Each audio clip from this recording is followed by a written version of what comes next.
I stood there, phone in hand, staring at the confirmation email that had just appeared in our shared inbox. Across the room, my wife, Sarah, was moving through the kitchen with her usual grace, humming softly as she grabbed her purse. "I'm going out to dinner with friends," she said casually, maybe a little too casually. I wanted to believe her. But that email, it burned in my thoughts.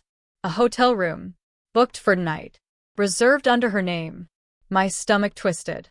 "Strange," I said, trying to sound calm. "I just saw you book a hotel room." Her humming stopped. The air instantly felt heavier, thicker. She froze, her hand hovering over the car keys on the counter. "What are you talking about?" she asked, her tone suddenly sharper, defensive. I held up my phone, showing her the screen. Her eyes flicked to the email, then back to mine. And in that fleeting moment I saw it, something. Guilt, maybe. Or fear.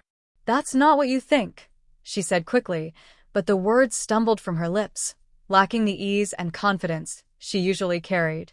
I didn't respond. I just waited. Let the silence press her for more. "It's for work," she said finally, her voice more composed now. "A client's in town for one night. I booked the room for them. I'm just meeting them for dinner first." It was plausible, believable, even. But something about the way she said it felt rehearsed, like she'd practiced it.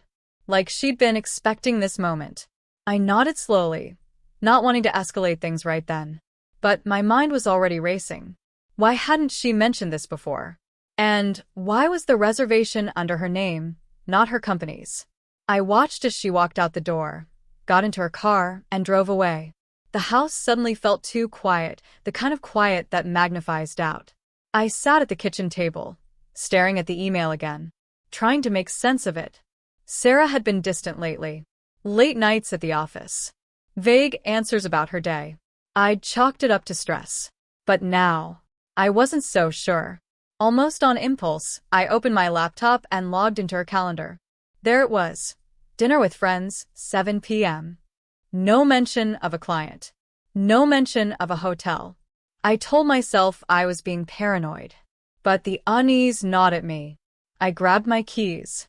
The restaurant she mentioned was a trendy place downtown. When I arrived, her car was already there, parked neatly in the lot. I stayed in my truck, watching the entrance, feeling like some cliché from a bad detective movie. A group of people eventually came out laughing. But Sarah wasn't with them. Then I saw her. She stepped out alone, her face glowing in the light of her phone screen. She didn't look like someone who'd just had dinner with friends. She got into her car and pulled away. And, against my better judgment, I followed. My heart pounded as her car wound through the city streets, not heading home, but toward the hotel from the email. She parked, walked inside, disappeared through the glass doors. I sat there, gripping the steering wheel, wrestling with myself. What was I even looking for? Proof? Closure? I didn't know. But I couldn't just drive away. Inside, the hotel lobby was sleek and silent, the kind of place that cost too much for just a client meeting. I lingered near the elevators, scanning the space. Then I saw her. Sarah stepped out of the bar, laughing, with a man I didn't recognize. He looked older, polished. His hand brushed her arm as they walked.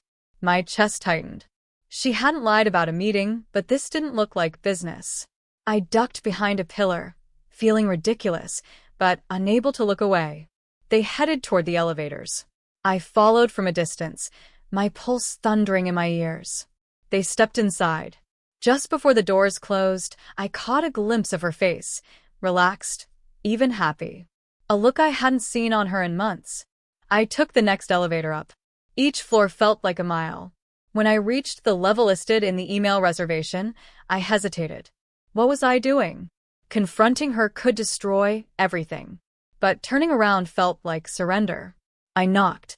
No answer. I knocked again, louder. The door opened. Sarah stood there, her face pale the moment she saw me. "What are you doing here?" she whispered, glancing nervously over her shoulder. Behind her, the man sat on the edge of the bed, looking just as stunned. "We need to talk," I said, keeping my voice steady despite the storm inside me. She stepped into the hallway, closing the door behind her. And in that moment, I knew our life together was about to change forever.